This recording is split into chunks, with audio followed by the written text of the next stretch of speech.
Je m'appelle Théo, j'ai 29 ans et je travaille en qualité d'agent de sécurité incendie à l'hôpital mémorial de Saint-Lô, et ce depuis 8 ans. J'agis en qualité d'agent de sécurité incendie pour m'occuper des incendies présents sur le site, donc l'hôpital mémorial de Saint-Lô, sans être pompier. J'agis donc en premier intervenant sur les premiers sinistres. J'interviens aussi sur la sécurité des personnes présentes sur le site, que ce soit personnel ou visiteurs. Je suis en lien aussi avec donc les patients, les différents services de soins, mais aussi administratifs, et aussi services techniques. Ce qui m'intéresse dans mon métier, c'est les différentes interactions, que ce soit avec les patients, le personnel soignant, le personnel administratif, mais aussi technique, que ce soit avec les agents électriciens ou polyvalents. On intervient directement avec eux, et je trouve ça intéressant de pouvoir découvrir d'autres métiers dans l'hôpital. Dans mon service incendie, on est tous affectés à différentes tâches. Moi, je m'occupe de la formation, mes collègues s'occupent des colonnes sèches, des différents extincteurs, des détections incendie et du système de sécurité incendie. Les différents services de soins font appel à nous pour veiller à ce que leur matériel de sécurité soit bien conforme, que ce soit les portes coupe-feu, les volets de désenfumage, mais aussi les extincteurs.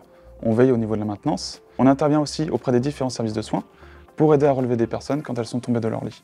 J'assure la bonne utilisation des voies d'accès présentes sur le site, que ce soit pour les ambulanciers, mais aussi pour les différents hélicoptères qui viennent sur le site. J'anime des formations auprès des services de soins, des services techniques et du personnel administratif, que ce soit dans l'évacuation et aussi de l'utilisation des extincteurs. Dans mon travail, j'ai aussi la responsabilité de la gestion des badges et des clés. Je donne les différents accès aux différents personnels présents sur l'hôpital.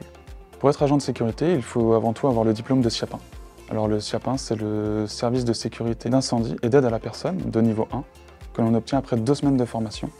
Toute personne peut prétendre à cette formation d'agent de sécurité incendie. Il faut avoir de la disponibilité, de la rigueur, une bonne orientation et une bonne condition physique, puisqu'on marche entre 8 et 16 km à la journée, tout en montant des marches, puisque l'hôpital fait environ 10 étages.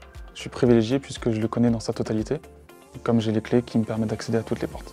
C'est aussi avoir un sens aiguisé de l'observation, notamment durant les rondes. Donc dans mon métier, il faut aussi que je sache m'adapter, notamment sur la crise Covid qu'on a connue en 2020, où on a dû intervenir auprès des différents services de soins, s'adapter pour leur apporter le matériel nécessaire, verrouiller certains accès, et contrôler les différentes personnes qui entraient au sein de l'hôpital. Mon travail à l'hôpital a été un tremplin pour me permettre de travailler mon concours de sapeur-pompier professionnel et du coup de mettre ce que j'ai appris sur le papier et devenir pompier professionnel.